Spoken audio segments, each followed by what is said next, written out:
5 ਸਾਲ ਪਹਿਲਾਂ ਕਾਫੀ ਡਿਵੈਲਪਮੈਂਟ ਦੇ ਕੰਮ ਸੀ, ਜਾਂ ਸੜਕਾਂ ਦਾ ਕੰਮ ਸੀ, ਰੋਡਸ ਜਿੰਨੀਆਂ ਵੀ ਹੈਗੀਆਂ ਸੀ ਸਾਡੇ ਤਕਰੀਬਨ 22 ਮਹੱਲੇ ਹੈਗੇ, ਉਹਨਾਂ ਦੇ ਰੋਡਸ ਸੀ ਉਹ ਬਣਨ ਵਾਲੀਆਂ ਸੀ। ਸੀਵਰੇਜ ਦੀ ਪ੍ਰੋਬਲਮ ਸੀ, ਵਾਟਰ ਸਪਲਾਈ ਦੀ ਪ੍ਰੋਬਲਮ ਸੀ, ਕਈ ਜਗ੍ਹਾ ਪਾਈਪਾਂ ਪੈਣੀਆਂ ਸੀ। ਆਲਮੋਸਟ ਇਸ ਟਾਈਮ ਤੱਕ ਸਾਰੇ ਕੰਮ ਕੰਪਲੀਟ ਹੋ ਗਏ। 10% ਕੰਮ ਹੈਗੇ ਜਿਹੜੇ ਪਾਈਪਲਾਈਨ 'ਚ ਚੱਲ ਰਹੇ। ਤਕਰੀਬਨ 25 ਤੋਂ 30 ਸਾਲ ਪੁਰਾਣੀ ਜਿਹੜੀ ਇਹ ਜਦੋਂ ਚੱਲ ਰਹੀ ਸੀ, ਲੇਕਿਨ ਕਿਸੇ ਨੇ ਹੱਥ ਨਹੀਂ ਪਾਇਆ। ਅਸੀਂ ਇਹ ਕੰਮ ਕਰਵਾਇਆ ਹੈ, ਲੋਕਾਂ ਨੂੰ ਪਤਾ ਲੱਗ ਗਿਆ ਵੀ ਇਹ ਸੜਕ ਤਿਆਰ ਹੋ ਗਈ ਹੈ। ਬਹੁਤ ਮੁਸ਼ਕਲਾਂ ਵੀ ਆਈਆਂ, ਅੜਚਨਾਂ ਵੀ ਆਈਆਂ, ਲੇਕਿਨ ਉਹਦੇ ਬਾਵਜੂਦ ਵੀ ਅਸੀਂ ਇਹ ਕੰਮ ਕਰਵਾਇਆ। ਲੋਕ ਪੈਸੇ ਬਚਾਉਣ ਦੇ ਖਾਤਰ ਆਪਣਾ ਕੰਮ ਕਰਾਉਂਦੇ ਹੈਗੇ ਆ। ਔਰ ਦੂਸਰੀ ਗੱਲ ਹੈ, ਜਦੋਂ ਲੋਕ ਸੀਵਰੇਜ ਦਾ ਕਨੈਕਸ਼ਨ ਲੈਂਦੇ ਨੇ, ਇੱਟ ਤੋੜਨਗੇ ਸਿੱਧੀ ਅੰਦਰ ਸੀਵਰੇਜ ਦੇ ਅੰਦਰ, ਉਹਦੇ ਨਾਲ ਸੀਮੈਂਟ ਨਹੀਂ ਲਾਉਂਦੇ, ਉਹ ਇੱਟ ਵੀ ਚਲੀ ਗਈ ਅੰਦਰ ਔਰ ਸੀਵਰੇਜ ਉੱਥੇ ਜਾਮ ਹੋਣਾ ਸ਼ੁਰੂ ਹੋ ਗਿਆ। ਥੋੜ੍ਹੇ ਦਿਨਾਂ ਬਾਅਦ ਕੌਂਸਲਰ ਮੁਰਦਾਬਾਦ, ਕੌਂਸਲਰ ਮੁਰਦਾਬਾਦ। ਜੇ ਲੋਕ ਅਵੇਅਰਨੈਸ ਹੋ ਜਾਣ ਤੇ ਸੀਵਰੇਜ ਦੀ ਸਮੱਸਿਆ, ਅੱਜ ਸਾਨੂੰ 4 ਸਾਲ ਬਾਅਦ ਦੁਬਾਰਾ ਸੀਵਰੇਜ ਦੀ ਸੁਪਰ ਸੈਕਸ਼ਨ ਦੀ ਲੋੜ ਨਹੀਂ ਸੀ, ਕਿਉਂਕਿ ਲੋਕ ਅਵੇਅਰਨੈਸ ਹੀ ਨਹੀਂ ਹੈ। ਲੁਧਿਆਣਾ ਲਾਈਵ ਵੇਖ ਰਹੇ तमाम ਦਰਸ਼ਕਾਂ ਦਾ ਸਵਾਗਤ ਹੈ। ਜਿਸ ਤਰ੍ਹਾਂ ਤੁਸੀਂ ਜਾਣਦੇ ਹੋ ਕਿ ਕੁਝ ਦੇਰ ਬਾਅਦ ਕਾਰਪੋਰੇਸ਼ਨ ਲੁਧਿਆਣਾ ਕਾਰਪੋਰੇਸ਼ਨ ਦੇ ਇਲੈਕਸ਼ਨ ਆਉਣ ਵਾਲੇ ਨੇ ਔਰ ਪਿਛਲੇ ਸਮੇਂ ਦੌਰਾਨ ਜਿਹੜੇ ਕਾਉਂਸਲਰਸ ਨੇ ਉਹਨਾਂ ਦੇ ਵੱਲੋਂ ਕੀ ਕੁਝ ਕੰਮ ਕੀਤੇ ਗਏ ਨੇ ਉਹਨਾਂ ਦੀ ਜਾਣਕਾਰੀ ਲੈਣ ਲਈ ਅੱਜ ਅਸੀਂ ਵਾਰਡ ਨੰਬਰ 4 ਦੇ ਵਿੱਚ ਪਹੁੰਚੇ ਹਾਂ। ਸਾਡੇ ਨਾਲ ਮੌਜੂਦਾ ਕਾਉਂਸਲਰ ਸੁਖਦੇਵ ਬਾਵਾ ਜੀ ਮੌਜੂਦ ਨੇ ਔਰ ਇੱਕ ਚੀਜ਼ ਇਹਨਾਂ ਨਾਲ ਇੰਟਰਵਿਊ ਸ਼ੁਰੂ ਕਰਨ ਤੋਂ ਪਹਿਲਾਂ ਤੁਹਾਨੂੰ ਦਿਖਾਣੀ ਚਾਹਾਂਗਾ ਕਿ ਸ਼ਾਮ ਦੇ 6:05 ਹੋਏ ਨੇ ਔਰ ਇਸ ਤਰਫ ਦੇਖ ਸਕਦੇ ਹੋ ਬਾਬਾ ਸਾਹਿਬ ਦੇ ਵੱਲੋਂ ਆਪਣਾ ਜਿਹੜਾ ਸੁਵਿਧਾ ਕੇਂਦਰ ਹੈ ਇੱਥੇ ਸਥਾਪਿਤ ਕੀਤਾ ਗਿਆ। ਸ਼ਾਮ ਨੂੰ ਵੀ ਜਿਹੜੇ ਲੋਕ ਆ ਕੇ ਆਪਣੇ ਕੰਮ ਕਰਵਾਉਂਦੇ ਨਜ਼ਰ ਆ ਰਹੇ ਨੇ। ਹਲੇ ਵੀ ਜਿਹੜੇ ਸ਼ਾਮ ਨੂੰ ਜਿਹੜੀ ਸਰਵਿਸਿਜ਼ ਮੁਹੱਈਆ ਕਰਵਾਈਆਂ ਜਾ ਰਹੀਆਂ ਨੇ, ਜਦ ਕਿ ਕਈ ਥਾਵਾਂ ਤੇ ਅਸੀਂ ਦੇਖਦੇ ਹਾਂ ਕਿ ਕਾਉਂਸਲਰਸ ਨੇ ਕਈ ਆਪਣੇ ਸੁਵਿਧਾ ਕੇਂਦਰ ਬਣਾਏ ਹੋਏ ਨੇ, ਲੇਕਿਨ ਉੱਥੇ ਜਿਹੜਾ ਟਾਈਮ ਬਾਉਂਡ ਹੀ ਕੰਮ ਕੀਤਾ ਜਾਂਦਾ ਵਾ। ਬਾਬਾ ਸਾਹਿਬ ਕੋਲ ਚੱਲਦੇ ਹਾਂ। ਬਾਬਾ ਸਾਹਿਬ, ਸਵਾਗਤ ਹੈ ਤੁਹਾਡਾ ਲੁਧਿਆਣਾ ਲਾਈਵ ਤੇ। ਨਮਸਕਾਰ ਜੀ ਸ਼ਰਮਾ, ਨਮਸਕਾਰ, ਤੁਹਾਡਾ ਬਹੁਤ ਬਹੁਤ ਧੰਨਵਾਦ। ਸਰ, ਜੇ ਪਿਛਲੇ ਕੁਝ ਸਮੇਂ ਦੌਰਾਨ ਦੀ ਗੱਲ ਕੀਤੀ ਜਾਵੇ, ਕਿਹੜੇ ਇਹੋ ਜਿਹੇ ਮੇਜਰ ਕੰਮ ਨੇ ਜਿਹੜੇ ਤੁਹਾਡੇ ਵੱਲੋਂ ਵਾਰਡ ਨੰਬਰ 4 ਦੇ ਵਿੱਚ ਕੀਤੇ ਗਏ ਨੇ? ਸਭ ਤੋਂ ਪਹਿਲਾਂ ਤਾਂ ਜਦੋਂ ਅਸੀਂ ਆਏ ਸੀ ਅੱਜ ਤੋਂ 5 ਸਾਲ ਪਹਿਲਾਂ, ਕਾਫੀ ਡਿਵੈਲਪਮੈਂਟ ਦੇ ਕੰਮ ਸੀ, ਜਾਂ ਸੜਕਾਂ ਦਾ ਕੰਮ ਸੀ, ਰੋਡਸ ਜਿੰਨੀਆਂ ਵੀ ਹੈਗੀਆਂ ਸੀ ਸਾਡੇ ਤਕਰੀਬਨ 22 ਮਹੱਲੇ ਹੈਗੇ, ਉਹਨਾਂ ਦੇ ਰੋਡਸ ਸੀ ਉਹ ਬਣਨ ਵਾਲੀਆਂ ਸੀ। ਸੀਵਰੇਜ ਦੀ ਪ੍ਰੋਬਲਮ ਸੀ, ਵਾਟਰ ਸਪਲਾਈ ਦੀ ਪ੍ਰੋਬਲਮ ਸੀ, ਕਈ ਜਗ੍ਹਾ ਪਾਈਪਾਂ ਪੈਣੀਆਂ ਸੀ। ਆਲਮੋਸਟ ਇਸ ਟਾਈਮ ਤੱਕ ਸਾਰੇ ਕੰਮ ਕੰਪਲੀਟ ਹੋ ਗਏ। 10% ਕੰਮ ਹੈਗੇ ਜਿਹੜੇ ਪਾਈਪਲਾਈਨ 'ਚ ਚੱਲ ਰਿਹਾ। ਇੱਦਾਂ ਦਾ ਕੋਈ ਕੰਮ ਸਾਡਾ ਬੈਲੈਂਸ ਨਹੀਂ ਰਹਿ ਗਿਆ ਜੇ ਮੇਜਰ ਜਿਹੜਾ ਕੋਈ ਹੋਣ ਵਾਲਾ ਨਾ ਹੋਏ।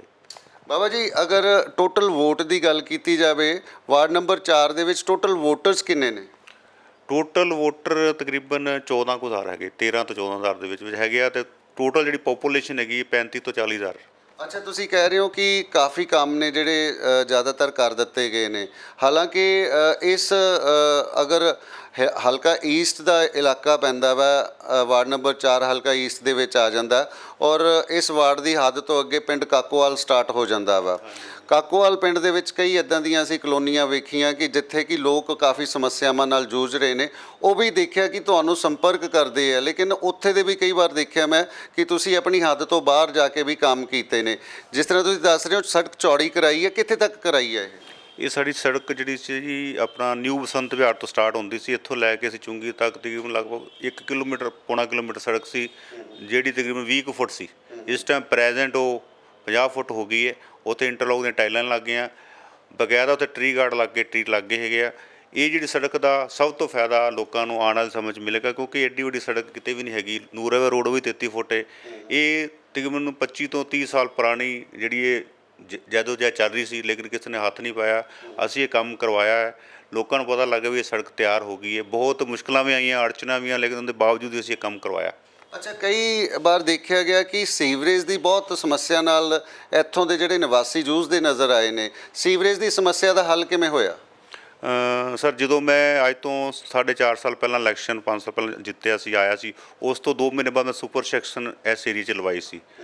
ਸੁਪਰ ਸੈਕਸ਼ਨ ਤੋਂ ਬਾਅਦ ਅੱਜ ਹੁਣ ਦੁਬਾਰਾ ਲੇਟੈਸਟ ਮਹੀਨਾ 26 ਤਰੀਕ ਤੋਂ ਇਹ ਸੁਪਰ ਸੈਕਸ਼ਨ ਦੁਬਾਰਾ ਫਿਰ ਮੈਂ ਰਨਿੰਗ ਦੁਬਾਰਾ ਕੀਤੀ ਹੈਗੀ। ਉਹਦੇ ਥੋੜ੍ਹੀ ਸਮੱਸਿਆ ਆ ਰਹੀ ਹੈ।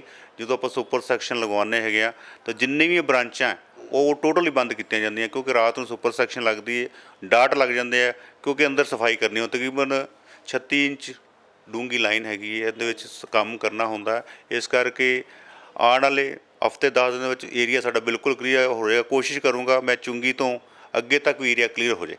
ਅੱਛਾ, ਜਿਸ ਤਰ੍ਹਾਂ ਤੁਸੀਂ ਦੱਸ ਰਹੇ ਹੋ 14,000 ਵੋਟਰ ਹੈਗਾ ਵਾ, ਮਹਿਲਾਵਾਂ ਦੇ ਲਈ ਕੀ ਕੰਮ ਕੀਤੇ ਜਾ ਰਹੇ ਨੇ? ਮਹਿਲਾਵਾਂ ਦੇ ਲਈ ਸਭ ਤੋਂ ਪਹਿਲਾਂ ਤਾਂ ਜੀ ਮੈਂ ਜਦੋਂ ਆਇਆ ਸੀ ਉਸ ਟਾਈਮ ਬੜੀ ਸਮੱਸਿਆ ਸੀ ਇਸ ਵਾਰਡ ਦੀ। ਜਿੱਦਾਂ ਸਪੋਜ਼ ਰਾਸ਼ਨ ਕਾਰਡ ਸੀ ਕਿ 850 ਦੇ ਕਰੀਬ ਰਾਸ਼ਨ ਕਾਰਡ ਬਣੇ, 650 ਤੋਂ 700 ਪੈਨਸ਼ਨਾਂ ਲਵਾਈਆਂ, ਬੁਢਾਪਾ, ਵਿਧਵਾ, ਵਿਡੋ ਸਾਰੀਆਂ ਲਵਾਈਆਂ। ਹੋਰ ਵੀ ਜਿੰਨੇ ਕੰਮ ਉੱਥੇ ਹੋ ਰਹੇ ਪੂਰਾ ਉਹਨਾਂ ਦਾ ਰਿਕਾਰਡ ਜਦ ਦਾ ਮੈਂ ਕੌਂਸਲਰ ਬਣਿਆ ਅੱਜ ਤੱਕ ਦੀ ਪੂਰੀ ਡਿਟੇਲ ਤੁਹਾਨੂੰ ਦੇਵਾਂਗੇ ਜਦੋਂ ਤੁਸੀਂ ਦੁਬਾਰਾ ਸਾਡੇ ਨਾਲ ਬੈਠੋਗੇ। ਹਰ ਚੀਜ਼ ਵੀ ਆਪਾਂ ਕਿੰਨੇ ਆਧਾਰ ਕਾਰਡ ਟੈਸਟ ਕੀਤੇ, ਕਿੰਨੇ ਵੋਟਰ ਕਾਰਡ ਬਣਾਏ, ਕਿੰਨਾ ਸਭ ਕੁਛ ਪੂਰੀ ਡਿਟੇਲ। ਸਾਡਾ ਆਫਿਸ ਜਿਹੜਾ ਰਨਿੰਗ ਸਵੇਰੇ 8 ਵਜੇ ਖੁੱਲ੍ਹ ਜਾਂਦਾ ਹੈ, ਸ਼ਾਮ ਨੂੰ 6:30 7 ਵਜੇ ਤੱਕ ਚੱਲਦਾ ਹੈ।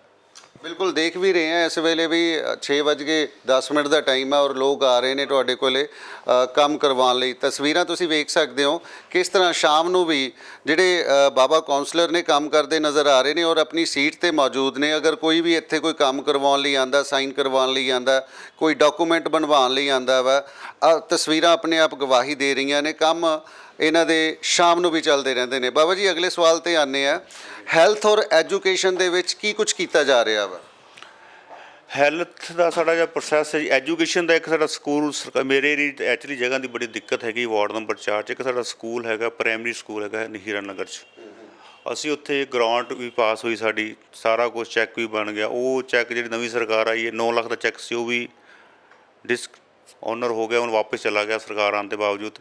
ਅਤੇ ਜਿਹੜਾ ਹੈਲਥ ਦਾ ਅਸੀਂ ਇੱਕ ਡਿਸਪੈਂਸਰੀ ਦਾ ਸੋਚ ਰਹੇ ਹਾਂ। ਪਿਛਲੇ ਪਾਸੇ ਡਿਸਪੈਂਸਰੀ ਦਾ ਵੀ ਇੱਕ ਸੀ ਪ੍ਰੋਜੈਕਟ ਸਾਡਾ, ਉਹ ਵੀ ਇਹਨਾਂ ਨੇ ਆਉਂਦੇ ਹੀ ਸਾਰਾ ਕੈਂਸਲ ਕਰਤਾ। ਨਵਾਂ ਹੁਣ ਦੁਬਾਰਾ ਤੋਂ ਸ਼ੁਰੂ ਕਰਾਂਗੇ ਕੰਮ, ਉਹ ਬਣਾਵਾਂਗੇ ਡਿਸਪੈਂਸਰੀ। ਮੇਨ ਸਾਡਾ ਫੋਕਸ ਇਹੋ ਹੀ ਹੈਗਾ। ਕਈ ਥਾਵਾਂ ਤੇ ਦੇਖਿਆ ਗਿਆ ਵਾ ਸ਼ਹਿਰ ਦੇ ਵਿੱਚ, ਜ਼ਿਆਦਾਤਰ ਜਿਹੜਾ ਪੁਰਾਣਾ ਸ਼ਹਿਰ ਆ ਉੱਥੇ ਸੀਵਰੇਜ ਦੇ ਔਰ ਵਾਟਰ ਸਪਲਾਈ ਦੀਆਂ ਪਾਈਪਾਂ ਆਪਸ 'ਚ ਮਿਕਸ ਹੋਣ ਕਰਕੇ ਪਾਣੀ ਦੀ ਜਿਹੜੀ ਬਹੁਤ ਵੱਡੀ ਇੱਕ ਸਮੱਸਿਆ ਵਾ, ਜਿਸ ਦੇ ਨਾਲ ਲੋਕ ਬਿਮਾਰੀਆਂ ਦੇ ਨਾਲ ਜੂਝਦੇ ਨਜ਼ਰ ਆ ਰਹੇ ਆ। ਤੁਹਾਡੇ ਇਲਾਕੇ ਦਾ ਕੀ ਹਾਲ ਹੈ? ਵੀ ਸਾਡੇ ਏਰੀਏ ਪ੍ਰੋਬਲਮ ਠੀਕ ਹੈਗੀ ਹੈ। ਕੁਛ ਜਗ੍ਹਾ ਪ੍ਰੋਬਲਮ ਇੱਦਾਂ ਹੈਗੀ ਕਿ ਜਿੱਦਾਂ ਵੀ ਲੋਕਾਂ ਨੇ ਪੁਰਾਣੇ ਵਾਟਰ ਸਪਲਾਈ ਦੇ ਪਾਈਪ ਪਾਏ ਆ, ਅੱਜ ਤੋਂ 20 ਸਾਲ ਸਪੋਜ਼ ਕਰੋ ਪੁਰਾਣੇ ਪਾਏ ਹੈ, ਉਹ ਜਿਹੜੇ ਲੋਹੇ ਦੇ ਪਾਈਪ ਉਹ ਗਲ ਗਏ। ਲੋਕਾਂ ਦੀ ਸਭ ਤੋਂ ਵੱਡੀ ਪ੍ਰੋਬਲਮ ਇਹ ਹੈਗੀ ਵੀ ਲੋਕਾਂ ਨੇ ਪਾਈਪ ਮੇਨ ਹੋਲ ਦੇ ਵਿੱਚੋਂ ਕ੍ਰੋਸ ਕੀਤੇ ਆ, 200-400 ਰੁਪਏ ਬਚਾਉਣ ਵਾਸਤੇ ਸਿੱਧੇ ਕ੍ਰੋਸ ਕਰਦੇ। ਜਦੋਂ ਸੀਵਰੇਜ ਲਾਈਨ ਦੀ ਓਵਰ ਹੁੰਦੀ, ਇੱਕ ਘਰ ਦੀ ਮੋਟਰ ਚੱਲੇਗੀ, ਉਹ ਸਾਰੇ ਏਰੀਏ 'ਚ ਪਾਣੀ ਗੰਦਾ ਆਊਗਾ। ਕਿਉਂ ਗੰਦਾ ਆਊਗਾ? ਜਿੰਨੇ ਵੀ ਟਿਊਬਵੈੱਲ ਹੈਗੇ ਆਪਸ 'ਚ ਕਨੈਕਟਡ ਹੈਗੇ, ਟੋਟਲ ਦੇ ਟੋਟਲ। ਜੇ ਸਾਡੇ ਵਾਰਡ 'ਚ 5 ਟਿਊਬਵੈੱਲ ਲੱਗੇ, ਸਾਰੇ ਆਪਸ ਜੁਆਇੰਟ ਹੈਗੇ ਆ। ਇਹ ਸਭ ਤੋਂ ਵੱਡੀ ਸਮੱਸਿਆ। ਦੂਸਰੀ ਸਭ ਤੋਂ ਵੱਡੀ ਸਮੱਸਿਆ ਸਾਡੀ ਸੀਵਰੇਜ ਜਿਹੜੀ ਆ ਰਹੀ ਹੈ, ਮੈਂ ਤੁਹਾਨੂੰ ਫੋਟੋ ਵੀ ਦਿਖਾ ਦਿੰਦਾ, ਔਨ ਦਾ ਰਿਕਾਰਡ ਮੇਰੇ ਕੋਲ ਹੈਗਾ। ਜਿੰਨਾ ਵੀ ਬੋਤਲਾਂ, ਡਸਟਬਿਨ ਦੇ ਜਿੰਨੇ ਵੀ ਵਾਈਪਰਸ, ਲਿਫਾਫੇ, ਬੋਤਲਾਂ, ਛੋਟੇ ਛੋਟੇ ਗਲਾਸਿਸ, ਸਭ ਕੁਛ ਜੋ ਵੀ ਸਮਾਨ ਹੁੰਦਾ ਉਹ ਉਹਦੇ ਵਿੱਚ ਜਾਂਦਾ, ਉਹ ਥਰੂ ਜਾਲੀਆਂ ਜਾਂਦਾ। ਜਿੰਨੇ ਵੀ ਸਾਡੇ ਦੁਕਾਨਦਾਰ ਭਰਾ ਹਨ, ਉਹ ਜਦੋਂ ਰਾਤ ਸਵੇਰੇ ਦੁਕਾਨ ਖੋਲ੍ਹਦੇ ਜੋ ਕੁਛ ਹੁੰਦਾ ਪਾ ਦਿੰਦੇ ਆ, ਉਹ ਜਾਲੀਆਂ ਦੇ ਥਰੂ ਸਾਰਾ ਵਿੱਚ ਅੰਦਰ ਚਲੇ ਜਾਂਦਾ।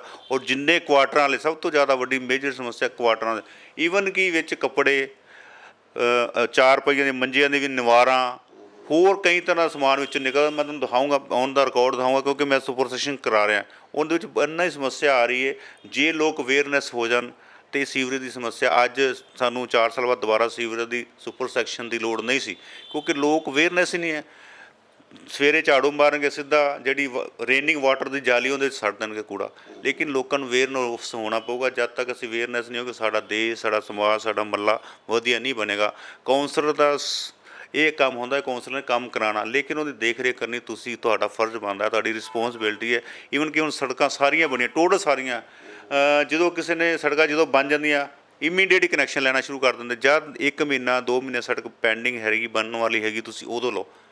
ਇਹ ਬੜੀ ਵੱਡੀ ਸਮੱਸਿਆ ਸਾਡੇ ਲੋਕਾਂ ਵਾਸਤੇ। ਅਗਰ ਕੌਂਸਲਰ ਕਹਿੰਦਾ ਤਾਂ ਕੌਂਸਲਰ ਲੋਕਾਂ ਨੂੰ ਮਾੜਾ ਲੱਗਦਾ ਵੀ ਕੌਂਸਲਰ ਕਿਉਂ ਕਹਿ ਰਿਹਾ, ਲੇਕਿਨ ਕੌਂਸਲਰ ਇਹ ਕਹਿ ਰਿਹਾ ਅੱਜ ਤੁਹਾਡਾ ਪੈਸਾ ਹੀ ਲੱਗਿਆ ਹੋਇਆ, ਤੁਹਾਡੇ ਟੈਕਸਾਂ ਦਾ ਪੈਸਾ, ਤੁਹਾਡੀ ਹਰ ਚੀਜ਼। ਅਸੀਂ ਉਹ ਚੀਜ਼ ਦੁਬਾਰਾ ਕਿਉਂ ਕਰਨਾ? ਜੇ ਇੱਕ ਸੜਕਾਂ 'ਚ ਪੱਟ ਰਹੇ, ਉਹਨੂੰ ਬੰਨ੍ਹੇਗਾ ਘੱਟ ਤੋਂ ਘੱਟ 1.5-2 ਮਹੀਨੇ ਲੱਗ ਜਾਂਦੇ। ਇਟ ਮੀਨਸ ਤੁਸੀਂ ਆਪਣਾ ਕਨੈਕਸ਼ਨ ਲਓ। ਲੋਕੀ ਅਵੇਅਰਨੈਸ ਨਹੀਂ ਹੈ। ਸਭ ਤੋਂ ਸਾਡਾ ਜਿਹੜੀ ਸਮੱਸਿਆ ਮੇਨ ਹੈ ਪ੍ਰੋਬਲਮ ਸੀਵਰੇਜ ਦੀ। ਸੀਵਰੇਜ ਦਾ ਸਮੱਸਿਆ ਦਾ ਕਾਰਨ ਇਹੋ ਹੀ ਹੈ, ਜਦ ਤੱਕ ਲੋਕ ਆਪ ਅਵੇਅਰਨੈਸ ਨਹੀਂ ਹੋਣਗੇ ਸੀਵਰੇਜ ਕਦੀ ਵੀ ਸਾਫ਼ ਨਹੀਂ ਹੋ ਸਕਦਾ। ਕਿਉਂਕਿ ਅੱਗੇ ਆਬਾਦੀ ਘੱਟ ਸੀ, ਹੁਣ ਆਬਾਦੀ ਜ਼ਿਆਦਾ ਹੋ ਗਈ। ਅੱਗੇ ਜਿੱਥੇ 100 ਘਰ 'ਚ ਅੱਜ 500 ਘਰ ਹੈ। ਪਲੈਨਿੰਗ ਜਿਹੜੇ ਅੱਜ ਤੋਂ 15 ਸਾਲ ਪਹਿਲਾਂ, 20 ਸਾਲ ਪਹਿਲਾਂ ਪਾਈਪਾਂ ਪਈਆਂ, ਛੋਟੀਆਂ ਪਈਆਂ 8-8 ਇੰਚੀ, 10-10 ਇੰਚ। ਹੁਣ ਨੈਕਸਟ ਟਾਈਮ ਜੇ ਮਹਾਮਾਈ ਨੇ ਚਾਹਿਆ ਤਾਂ ਮੇਰਾ ਫੋਕਸ ਇਹੋ ਹੀ ਰਹੂਗਾ ਕਿ ਜਿਹੜੇ ਸਭ ਤੋਂ ਪਹਿਲਾਂ ਤਾਂ ਮੇਨ ਹੋਲ ਨਵੇਂ ਬਣਨਗੇ, RCC ਦੇ ਸਾਰੇ ਮੇਨ ਹੋਲ ਬਣਾਵਾਂਗੇ। ਔਰ ਵਾਟਰ ਸਪਲਾਈ ਦੀਆਂ ਜਿੰਨੀਆਂ ਵੀ ਪਾਈਪਾਂ, ਕਈ ਪਾਈਪਾਂ 10-10 ਫੁੱਟ ਡੂੰਘੀਆਂ ਅਤੇ ਕਈ ਪਾਈਪਾਂ 2 ਫੁੱਟ ਡੂੰਘੀਆਂ। ਉਹਦੇ ਫਰਕ ਹੈ ਵਾਟਰ ਸਪਲਾਈ। ਜੋ ਗੰਦਾ ਪਾਣੀ ਆਉਂਦਾ ਸਾਰਾ ਉਹਦਾ ਮਿਕਸ ਹੋ ਜਾਂਦਾ। ਆਉਣ ਵਾਲੇ ਟਾਈਮ 'ਚ ਜੇ ਮਹਾਮਾਈ ਨੇ ਆਸ਼ੀਰਵਾਦ ਦਿੱਤਾ, ਸਾਰੇ ਲੋਕਾਂ ਨੇ ਸਪੋਰਟ ਹੋਈ, ਤੇ ਆਉਣ ਵਾਲਾ ਜਿਹੜਾ ਕੰਮ ਹੈ, ਸਭ ਤੋਂ ਪਹਿਲਾਂ ਮੈਂ ਮਹੱਲੇ ਵਾਈਜ਼ ਸਭ ਤੋਂ ਪਹਿਲਾਂ ਸੀਵਰੇਜ ਵੱਡਾ, ਔਰ ਦੂਸਰਾ ਕੰਮ ਵਾਟਰ ਸਪਲਾਈ ਦੀ ਪਾਈਪਾਂ ਨਵੀਆਂ, ਔਰ ਨਾਲ ਰੇਨਿੰਗ ਵਾਟਰ ਦੇ ਅਲੱਗ ਪਾਈਪ ਪਾਊਂਗਾ। ਇਹ ਮੇਰੀ ਜਿਹੜੀ ਮੇਨ ਆਪਣੀ ਮਨ ਦੀ ਇੱਛਾ ਹੈ, ਕੰਮ ਕਰਵਾਉਣ ਦੀ ਜ਼ਰੂਰੀ ਹੈ। ਸੋ ਇੱਥੇ ਇੱਕ ਗੱਲ ਆਪਣੇ ਦਰਸ਼ਕਾਂ ਦੇ ਨਾਲ ਜ਼ਰੂਰ ਮੈਂ ਸ਼ੇਅਰ ਕਰਨੀ ਚਾਹਾਂਗਾ ਜੋ ਬਾਬਾ ਸਾਹਿਬ ਨੇ ਦੱਸੀ ਹੈ, ਕਿਉਂਕਿ ਅਸੀਂ ਵੀ ਉਹ ਚੀਜ਼ ਆਪਣੇ ਅੱਖੀਂ ਦੇਖ ਚੁੱਕੇ ਹਾਂ ਔਰ ਤੁਹਾਨੂੰ ਦਿਖਾਵਾਂਗੇ ਵੀ, ਨਾਲ ਦੀ ਨਾਲ ਉਹ ਫੁਟੇਜ ਵੀ ਤੁਹਾਨੂੰ ਚੈੱਕ ਕਰਾਵਾਂਗੇ ਕਿ ਕਿਸ ਤਰ੍ਹਾਂ ਜਦੋਂ ਸੀਵਰੇਜ ਦੀ ਸਫਾਈ ਚੱਲ ਰਹੀ ਸੀ ਤਾਂ ਸੀਵਰੇਜ ਦੇ ਵਿੱਚੋਂ ਪਾਈਪਾਂ ਜਿਹੜੀਆਂ ਹੁੰਦੀਆਂ ਉਹਦੇ ਵਿੱਚੋਂ ਪਾਣੀ ਬੋਤਲਾਂ ਨਿਕਲਦੀਆਂ ਨੇ, ਕਈ ਤਰ੍ਹਾਂ ਦੀਆਂ ਇਸ ਤਰ੍ਹਾਂ ਦੀਆਂ ਚੀਜ਼ਾਂ ਨਿਕਲਦੀਆਂ, ਤਸਵੀਰਾਂ ਤੁਸੀਂ ਵੇਖ ਵੀ ਸਕਦੇ ਹੋ ਕਿ ਕਿਸ ਤਰ੍ਹਾਂ ਦਾ ਸਮਾਨ ਹੈ ਜਿਹੜਾ ਸੀਵਰੇਜ ਦੇ ਵਿੱਚੋਂ ਨਿਕਲਿਆ, ਔਰ ਇਹੀ ਕਾਰਨ ਸੀਗਾ ਕਿ ਸੀਵਰੇਜ ਬਾਰ-ਬਾਰ ਬਲੌਕ ਹੁੰਦਾ ਵਾ ਔਰ ਇਸ ਕਾਰਨ ਆਮ ਨਿਵਾਸੀਆਂ ਨੂੰ, ਵਾਰਡ ਨਿਵਾਸੀਆਂ ਨੂੰ ਸਮੱਸਿਆਵਾਂ ਦੇ ਨਾਲ ਜੂਝਣਾ ਪੈਂਦਾ ਵਾ, ਕਿਉਂਕਿ ਜਿਸ ਤਰ੍ਹਾਂ ਬਾਬਾ ਸਾਹਿਬ ਨੇ ਦੱਸਿਆ ਕਿ ਅੱਜ ਤੋਂ 4.5 ਸਾਲ ਪਹਿਲਾਂ ਜਦੋਂ ਇਹਨਾਂ ਨੇ ਸੀਵਰੇਜ ਦੀ ਸਫਾਈ ਕਰਵਾਈ ਸੀ ਤਾਂ ਮੁੜ ਕੇ ਨੌਬਤ ਨਹੀਂ ਆਣੀ ਪਈ ਸੀ, ਇਹਨਾਂ ਨੂੰ ਦੁਬਾਰਾ ਸੁਪਰ ਸੈਕਸ਼ਨ ਮਸ਼ੀਨਾਂ ਲਵਾਉਣੀਆਂ ਪਈਆਂ, ਕਿਉਂਕਿ ਇੰਨੇ ਤਰ੍ਹਾਂ ਦਾ ਮਟੀਰੀਅਲ ਹੈ ਜਿਹੜਾ ਬਾਹਰ ਨਿਕਲਿਆ, ਜਿਸ ਕਾਰਨ ਸੀਵਰੇਜ ਬਲੌਕ ਹੁੰਦੇ ਨਜ਼ਰ ਆਏ। ਬਾਬਾ ਜੀ ਅਗਲੇ ਸਵਾਲ ਵੱਲ ਆਉਂਦੇ ਆ। ਇੱਕ ਕਾਂਗਰਸ ਦੇ ਹੀ ਮੈਡਮ ਰਾਸ਼ੀ ਜੀ ਨੇ, ਉਹ ਰਾਸ਼ੀ ਅਗਰਵਾਲ ਨੇ ਕਿਹਾ ਸੀਗਾ ਕਿ ਬੜਾ ਠੋਕ ਕੇ ਉਹਨਾਂ ਨੇ ਇੱਕ ਗੱਲ ਕਹੀ ਸੀਗੀ ਕਿ ਅਸੀਂ ਇੰਨੇ ਜ਼ੋਰ ਦੇ ਨਾਲ ਸੜਕਾਂ ਬਣਾਉਂਦੇ ਆ, ਲੇਕਿਨ ਲੋਕ ਆਪਣੇ ਪਰਸਨਲ ਮੋਟਿਵ ਦੇ ਨਾਲ ਸੜਕ ਤੋੜ ਕੇ ਉੱਥੋਂ ਦੀ ਜਾਂ ਤੱਕ ਪਾਈਪ ਕੱਢ ਲੈਂਦੇ ਆ, ਕਿਉਂਕਿ ਇੱਕ ਕਾਉਂਸਲਰ ਦੀ ਮਿਹਨਤ ਲੱਗੀ ਹੁੰਦੀ ਆ ਔਰ ਉਹ ਸੜਕ ਹੈ ਜਿਹੜੀ ਟੁੱਟ ਜਾਂਦੀ ਹੈ, ਪਾਈਪ ਕੱਢ ਕੇ ਆਮ ਜਿਹੜੇ ਲੋਕ ਹੁੰਦੇ ਆ ਉਹ ਕੱਢ ਲੈਂਦੇ ਆ, ਸੜਕ ਟੁੱਟ ਜਾਂਦੀ ਹੈ।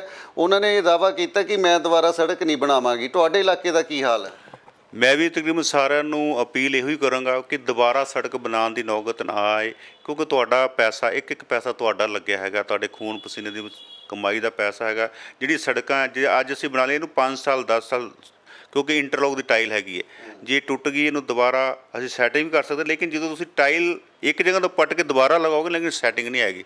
ਇਸ ਕਰਕੇ ਮੇਰੀ ਸਾਰਿਆਂ ਨੂੰ ਅਪੀਲ ਹੈਗੀ ਹੈ ਵੀ ਤੁਸੀਂ ਅਵੇਅਰਨੈਸ ਹੋ, ਜੇ ਤੁਹਾਨੂੰ ਕਨੈਕਸ਼ਨ ਚਾਹੀਦਾ ਤੁਸੀਂ ਸਾਨੂੰ ਫੋਨ ਕਰੋ, ਸਾਡੇ ਬੰਦੇ ਸਰਕਾਰੀ ਆਣਗੇ, ਕਨੈਕਸ਼ਨ ਤੁਹਾਨੂੰ ਦੇਣਗੇ, ਪੂਰੀ ਟਾਈਲਸ ਲਗਾਉਣਗੇ, ਉਸੇ ਤਰ੍ਹਾਂ ਪ੍ਰੋਪਰ ਕੰਮ ਹੋਗਾ। ਲੋਕ ਪੈਸੇ ਬਚਾਉਣ ਦੇ ਖਾਤਰ ਆਪਣਾ ਕੰਮ ਕਰਾਉਂਦੇ ਹੈਗੇ ਆ। ਔਰ ਦੂਸਰੀ ਗੱਲ ਹੈ, ਜਦੋਂ ਲੋਕ ਸੀਵਰੇਜ ਦਾ ਕਨੈਕਸ਼ਨ ਲੈਂਦੇ ਨੇ, ਇੱਟ ਤੋੜਨਗੇ ਸਿੱਧੀ ਅੰਦਰ ਸੀਵਰੇਜ ਦੇ ਅੰਦਰ, ਉਹਦੇ ਨਾਲ ਸੀਮਿੰਟ ਨਹੀਂ ਲਾਉਂਦੇ, ਉਹ ਇੱਟ ਵੀ ਚਲੀ ਗਈ ਅੰਦਰ ਔਰ ਸੀਵਰੇਜ ਉੱਥੇ ਜਾਮ ਹੋਣਾ ਸ਼ੁਰੂ ਹੋ ਗਿਆ। ਥੋੜ੍ਹੇ ਦਿਨਾਂ ਬਾਅਦ ਕੌਂਸਲਰ ਮੁਰਦਾਬਾਦ, ਕੌਂਸਲਰ ਮੁਰਦਾਬਾਦ। ਹੁਣ ਦੇਖੋ ਇਹ ਕਿੱਡੀ ਵੱਡੀ ਲੋਕਾਂ ਦੀ ਮਿਸਟੇਕ ਹੈ। ਤੁਸੀਂ ਜੇ ਸੀਵਰੇਜ ਕਨੈਕਸ਼ਨ ਲੈਣਾ, ਉੱਥੇ ਕਾਰਪੋਰੇਸ਼ਨ ਜਾਓ, ਉੱਥੇ ਕਨੈਕਸ਼ਨ ਦੀ ਮਨਜ਼ੂਰੀ ਲਓ, ਬੰਦੇ ਲੋਕ ਆਉਣ, ਸਰਕਾਰੀ ਬੰਦਾ ਹੈ ਕਨੈਕਸ਼ਨ ਲਏ, ਉਹ ਨਾਲ ਸੀਮਿੰਟ ਲਾਊਗਾ। ਜਦੋਂ ਸੀਵਰੇਜ ਓਵਰ ਹੋਣਾ, ਪਾਣੀ ਬਾਹਰ ਆ ਜਾਣਾ, ਤੇ ਲੋਕਾਂ ਨੇ ਕਹਿਣਾ ਕੌਂਸਲਰ ਨੇ ਸੜਕਾਂ ਦਾ ਕੰਮ ਕੀ ਕਰਾਇਆ। ਲੇਕਿਨ ਇਹ ਲੋਕਾਂ ਨੂੰ ਛੋਟੀ ਛੋਟੀ ਚੀਜ਼ਾਂ ਸੋਚਣੀਆਂ ਪੈਣੀਆਂ। ਇਹ ਪਰਿਵਾਰ ਵੱਡਾ ਹੈਗਾ, ਛੋਟਾ ਪਰਿਵਾਰ ਨਹੀਂ ਹੈਗਾ। ਵਾਰਡ ਨੰਬਰ 4 ਦਾ ਪਰਿਵਾਰ ਬਹੁਤ ਵੱਡਾ ਹੈਗਾ। ਸਾਰਿਆਂ ਨੂੰ ਮਿਲ ਕੇ ਆਪਣੀ ਵਾਰਡ ਨੂੰ, ਆਪਣੇ ਪੂਰੇ ਸਮਾਜ ਨੂੰ ਆਪਣਾ ਜਦ ਤੱਕ ਆਪਾਂ ਕਹਿੰਦੇ ਨਾ ਆਪਣਾ ਵਿਹੜਾ ਘਰ ਦਾ ਸਾਫ਼ ਨਾ ਰੱਖੀਏ ਤੇ ਤਦ ਤੱਕ ਆਪਣਾ ਗੁਜ਼ਾਰਾ ਨਹੀਂ ਹੁੰਦਾ। ਜੇ ਆਪਣਾ ਘਰ ਦਾ ਵਿਹੜਾ ਸਾਫ਼ ਹੋਏਗਾ ਤਾਂ ਹੀ, ਜੇ ਆਪਣੀ ਵਾਰਡ ਸਾਫ਼ ਸੁਥਰੀ ਤਾਂ ਹੀ ਰੱਖਾਂਗੇ, ਲੋਕ ਆਉਣਗੇ, ਜਿਹੜਾ ਰਿਸ਼ਤੇਦਾਰ ਤੁਹਾਡੇ ਬਾਹਰੋਂ ਆਉਣਗੇ, ਉਹ ਦੇਖਣਗੇ ਵੀ ਸਾਡਾ ਏਰੀਆ, ਸਾਡੀ ਵਾਰਡ ਮੁਹੱਲਾ ਸਾਰਾ ਵਧੀਆ। ਤੁਸੀਂ ਮੇਰੇ ਟੋਟਲ ਮੁਹੱਲਿਆਂ ਚਲੇ ਜਾਓ, ਕੋਈ ਵੀ ਤੁਹਾਨੂੰ ਇੱਦਾਂ ਦਾ ਕੰਮ ਨਹੀਂ ਹੋਏਗਾ ਜਿੱਥੇ ਕੰਮ ਨਹੀਂ ਹੋਇਆ। ਟੋਟਲ ਕੰਪਲੀਟ ਮੈਂ ਆਪਣੇ ਵੱਲੋਂ, ਲੋਕਾਂ ਨੇ ਮੈਨੂੰ, ਮੇਰੇ 'ਤੇ ਉਮੀਦਾਂ ਸੀ, ਲੋਕਾਂ ਨੇ ਸਾਰਾ ਜ਼ੋਰ ਲਾ ਕੇ ਮੈਨੂੰ ਜਿਤਾਇਆ। ਜਿਹੜਾ ਵੀ ਉਹਨਾਂ ਦੇ ਕੰਮ ਸੀ ਮੈਂ ਪਹਿਲ ਦੇ ਆਧਾਰ 'ਤੇ ਕੀਤੇ। ਕੋਈ ਕੰਮ ਇੱਦਾਂ ਦਾ ਪੈਂਡਿੰਗ ਨਹੀਂ ਰਹੇਗਾ। ਇੰਨੇ ਮੁਹੱਲੇ 22 ਮੁਹੱਲੇ ਤਕਰੀਬਨ 2 ਗਲੀਆਂ ਮੇਰੀਆਂ ਪੈਂਡਿੰਗ ਹੈਗੀਆਂ। ਗਲੀ ਨੰਬਰ 3 ਨਿਊ ਬਸੰਤ ਵਿਹਾਰ, ਇੱਕ ਸੰਤ ਚੀਮਾ ਸਿੰਘ ਨਗਰ, ਉਹ ਵੀ ਚੱਲਣ ਲੱਗੀ। ਔਰ ਸਾਹਮਣੇ ਗਗਨਦੀਪ ਕਲੋਨੀ, ਕਿਉਂਕਿ ਇਸ ਟਾਈਮ ਉਹ ਰੇਤਾ ਹੀ ਬਹੁਤ ਮਹਿੰਗਾ ਕਰਤਾ, 45,000 50,000 ਦਾ ਟਿੱਪਰ ਹੋ ਗਿਆ। ਕਰੈਸ਼ਰ ਮਿਲ ਨਹੀਂ ਰਿਹਾ, ਠੇਕੇਦਾਰ ਕੰਮ ਸਟਾਰਟ ਨਹੀਂ ਕਰ ਰਹੇ।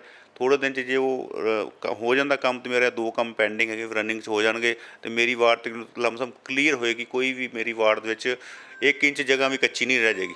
ਮੇਰਾ ਤਾਂ ਇਹ ਵੀ, ਮੈਨੂੰ ਲੋਕਾਂ ਨੇ ਜਿਤਾਇਆ ਸੀ, ਮੈਂ ਆਪਣੇ ਵੱਲੋਂ ਪੂਰੇ ਦਾ ਪੂਰਾ 5 ਸਾਲ ਜਿਹੜੇ ਲੋਕਾਂ ਵਾਸਤੇ ਲਾਏ ਆ, ਆਪਣੇ ਵੱਲੋਂ ਕੋਈ ਕਮੀ ਨਹੀਂ ਛੱਡੀ। ਬਾਕੀ ਲੋਕਾਂ ਦਾ ਅੱਗੇ ਆਸ਼ੀਰਵਾਦ ਦੇਣਗੇ ਤਦ ਵੀ ਠੀਕ ਹੈ, ਨਹੀਂ ਦੇਣਗੇ ਤਦ ਵੀ ਠੀਕ ਹੈ। ਵੈਸੇ ਇੱਕ ਗੱਲ ਹੋਰ ਵੀ ਮੈਂ ਆਪਣੇ ਦਰਸ਼ਕਾਂ ਨਾਲ ਸ਼ੇਅਰ ਕਰਨੀ ਚਾਹਾਂਗਾ ਕਿ ਸੁਖਦੇਵ ਬਾਬਾ ਕਾਉਂਸਲਰ ਨੇ ਔਰ ਪੋਲੀਟੀਕਲ ਲੀਡਰ ਬਣਨ ਤੋਂ ਪਹਿਲਾਂ ਸਮਾਜਿਕ ਸੋਸ਼ਲ ਸੰਸਥਾਵਾਂ ਦੇ ਵਿੱਚ ਕਾਫੀ ਵੱਧ ਚੜ੍ਹ ਕੇ ਹਿੱਸਾ ਲੈਂਦੇ ਰਹੇ ਹੈ। ਇਹਨਾਂ ਦੇ ਵੱਲੋਂ ਇਸ ਏਰੀਆ ਦੇ ਵਿੱਚ ਹਰ ਸਾਲ ਇੱਕ ਜਾਗਰਣ ਕਰਵਾਇਆ ਜਾਂਦਾ, ਮਹਾਮਾਈ ਦਾ ਗੁਣਗਾਨ ਕਰਦੇ ਹੋਏ ਜਾਗਰਣ ਕਰਵਾਇਆ ਜਾਂਦਾ। ਇਸ ਵਾਰ 8ਵਾਂ ਜਿਹੜਾ ਜਾਗਰਣ, 8 ਜਾਗਰਣ ਕਰਵਾ ਚੁੱਕੇ, 18ਵਾਂ। ਸੋ ਇਸ ਵਾਰ 18ਵਾਂ ਜਾਗਰਣ ਇਹਨਾਂ ਦੇ ਵੱਲੋਂ ਕਰਵਾਇਆ ਜਾ ਰਿਹਾ। ਸੋ ਇਸ ਗੱਲ ਤੋਂ ਅੰਦਾਜ਼ਾ ਲਗਾ ਸਕਦੇ ਹੋ ਵੀ ਕਿੰਨੇ ਜਿਹੜੇ ਇਹ ਸਮਾਜਿਕ ਤੌਰ ਤੇ, ਸੋਸ਼ਲ ਤੌਰ ਤੇ, ਧਾਰਮਿਕ ਤੌਰ ਤੇ ਆਮ ਲੋਕਾਂ ਦੇ ਵਿੱਚ ਵਿਚਰਦੇ ਨੇ ਔਰ ਇਹਨਾਂ ਦੇ ਖਿਆਲਾਤ ਕਿਸ ਤਰ੍ਹਾਂ ਦੇ ਨੇ। ਹਾਲਾਂਕਿ ਪੋਲਿਟਿਕਸ ਦੇ ਵਿੱਚ ਤਾਂ ਜਸਟ ਪਹਿਲੀ ਵਾਰ ਇਹ ਇੱਥੋਂ ਕੌਂਸਲਰ ਬਣ ਕੇ ਆਏ ਨੇ। ਬਾਬਾ ਜੀ, ਅਗਲੇ ਸਵਾਲ ਵੱਲ ਆਉਂਦੇ ਆ। ਪਿਛਲੇ MLA ਸਾਹਿਬ ਦੇ ਸਮੇਂ ਦੌਰਾਨ 8000 ਕਰੋੜ ਦੇ ਦਾਅਵੇ ਕੀਤੇ ਗਏ ਸੀਗੇ ਕਿ ਹਲਕਾ ਈਸਟ ਦੇ ਵਿੱਚ ਕੰਮ ਕਰਵਾਏ ਜਾ ਰਹੇ ਨੇ। ਤੁਹਾਡੇ ਵਾਰਡ ਦੇ ਵਿੱਚ ਕਿੰਨੇ ਕੰਮ ਹੋਏ ਨੇ? ਇਹ 8000 ਕਰੋੜ ਨਹੀਂ, 4000 ਕਰੋੜ ਦੇ ਕੰਮ ਸੀ ਜੀ। 4000 ਕਰੋੜ ਦਾ ਕੰਮ ਮੀਨਿੰਗ ਸੀ ਵੀ ਜਿਹੜੀਆਂ ਅਸੀਂ ਜਗ੍ਹਾ ਪੰਜਾਬ ਗੌਰਮੈਂਟ ਤੋਂ, ਸਰਕਾਰ ਤੋਂ ਲਈਆਂ, ਜਿੱਦਾਂ ਕਾਲਜ ਬਣਾਇਆ, ਗੌਰਮੈਂਟ ਕਾਲਜ ਬਣਾਇਆ, ਉਹਨੂੰ ਕੰਸਟਰਕਸ਼ਨ ਕੀਤਾ, ਕਲੱਬ ਵਾਸਤੇ ਜਗ੍ਹਾ ਲਈ, ਕਮਿਊਨਿਟੀ ਸੈਂਟਰ ਵਾਸਤੇ ਜਗ੍ਹਾ ਲਈ, ਐਗਜ਼ੀਬਿਸ਼ਨ ਹਾਲ ਵਾਸਤੇ ਜਗ੍ਹਾ ਲਈ, ਤਾਂ ਵੱਧ ਅਲੱਗ-ਅਲੱਗ ਸੰਸਥਾਵਾਂ ਵਾਸਤੇ ਜਗ੍ਹਾ ਲਈ, ਉਹ ਮਿਲਾ ਕੇ ਟੋਟਲ 4000 ਕਰੋੜ ਦਾ ਕੰਮ ਸੀ। ਉਹਦੇ ਵਿੱਚ ਸਾਡੀ ਵਾਰਡ ਦੇ ਤਕਰੀਬਨ 24 ਤੋਂ 25 ਕਰੋੜ ਰੁਪਏ ਦਾ ਕੰਮ ਮੇਰੀ ਵਾਰਡ 'ਚ ਹੋਇਆ। ਹਾਲਾਂਕਿ ਇੱਕ ਕਾਉਂਸਲਰ ਮਿਨੀਮਮ 5 ਕਰੋੜ ਰੁਪਏ ਦਾ ਕੰਮ ਕਰ ਸਕਦਾ 5 ਸਾਲਾਂ ਦੇ ਵਿੱਚ। ਅਗਰ ਮੈਂ ਇਕੱਲਾ ਆਪਣੇ ਉੱਤੇ ਡਿਪੈਂਡ ਰਹਿੰਦਾ ਤਾਂ ਮੇਰੇ ਕੋਲ 2 ਮਹੱਲੇ ਨਹੀਂ ਬਣਨੇ ਸੀ। 2 ਮਹੱਲੇ ਕਿਉਂਕਿ ਸਾਡੇ MLA ਸੰਜੇ ਤਲਵਾਰ ਜੀ, ਮੈਂ ਈਵਨ ਕਿ ਅਸੀਂ ਇੰਪਰੂਵਮੈਂਟ ਟਰਸਟ ਤੋਂ ਵੀ ਲਿਆ ਕੇ ਪੈਸਾ ਅਸੀਂ ਆਪਣੀ ਵਾਰਡ ਦੇ ਵਿੱਚ ਲਾਇਆ, ਇੰਪਰੂਵਮੈਂਟ ਟਰਸਟ ਤੋਂ ਲਾਇਆ, ਗਲਾਡਾ ਤੋਂ ਲਾਇਆ। ਇੱਦਾਂ ਦੇ ਵੀ ਕੰਮ ਅਸੀਂ ਕਰਾਇਆ ਜਿਹੜੇ ਮਤਲਬ ਕਾਰਪੋਰੇਸ਼ਨ ਚਾਲੇ ਹੋਣੇ ਨਹੀਂ ਸੀ, ਕਿਉਂਕਿ ਉਹ ਸਾਡਾ ਗੱਡੀ ਦਾ ਜਿਹੜਾ ਇੰਜਨ ਸੀ ਮਜ਼ਬੂਤ ਸੀ। ਉਹਨੂੰ ਪਤਾ ਸੀ ਆਪਾਂ ਕਿੱਥੋਂ ਪੈਸੇ ਲਿਆਉਣੇ ਆ। ਹੁਣ GMT ਕਲੋਨੀ ਹੈ, ਮੇਰੀ ਵਾਰਡ 'ਚ ਨਹੀਂ ਆਉਂਦੀ, ਲੇਕਿਨ ਅਸੀਂ ਫਿਰ ਵੀ ਤਿਆਰ ਕਰਤੀ। ਉਹਦੇ 2 ਗਲੀਆਂ ਪੈਂਡਿੰਗ ਹੈ, ਉਹ ਵੀ ਥੋੜ੍ਹੇ ਦਿਨ ਵਿੱਚ ਰਨਿੰਗ 'ਚ ਹੋ ਜਾਣਗੀਆਂ। ਅਸੀਂ ਆਪਣੇ ਵੱਲੋਂ ਕਿਹਾ ਵੀ ਇਹ ਨਹੀਂ ਸੋਚਿਆ ਵੀ ਇਹ ਦੂਸਰੇ ਬੰਦੇ ਦਾ, ਇਹ ਕਿਸੇ ਦਾ ਸੀਗਾ ਕੰਮ ਕਰਵਾਉਣਾ। ਪੂਰੀ ਡਿਵੈਲਪਮੈਂਟ ਕੀਤੀ ਹੈ। ਡੈਰੀ ਕੰਪਲੈਕਸ ਸੀ, ਅੱਜ ਤੋਂ 20 ਸਾਲ ਦੇ ਉਹਦੇ ਹਾਲਾਤ ਇੰਨੇ ਮਾੜੇ ਸੀ। ਹੁਣ ਦੇਖੋ ਤੁਸੀਂ, ਸੀਮੈਂਟਡ ਵਾਲੀਆਂ ਸਾਰੀਆਂ ਸੜਕਾਂ ਬਣੀਆਂ। ਉੱਥੇ ਲੋਕ ਕਹਿੰਦੇ ਵੀ ਸੜਕਾਂ ਵਾਕਈ ਵੀ ਕੋਈ ਕੌਂਸਲਰ ਆਇਆ ਉਹਨੇ ਕੰਮ ਕਰਾਇਆ ਹੈਗਾ। ਆਪਣੇ ਨਾਲ ਪੂਰੀ ਕੋਸ਼ਿਸ਼ ਵੀ ਕੋਈ ਕੰਮ ਦੀ ਕਮੀ ਨਾ ਰਹੇ। ਬਾਬਾ ਜੀ, ਇੱਕ ਚੀਜ਼ ਹੋਰ ਹੈਗੀ ਹੈ, ਕਿਉਂਕਿ ਕਾਰਪੋਰੇਸ਼ਨ ਦੀ ਹੱਦ ਦੇ ਨਾਲ ਤੁਹਾਡਾ ਵਾਰਡ ਲੱਗਦਾ ਵਾ।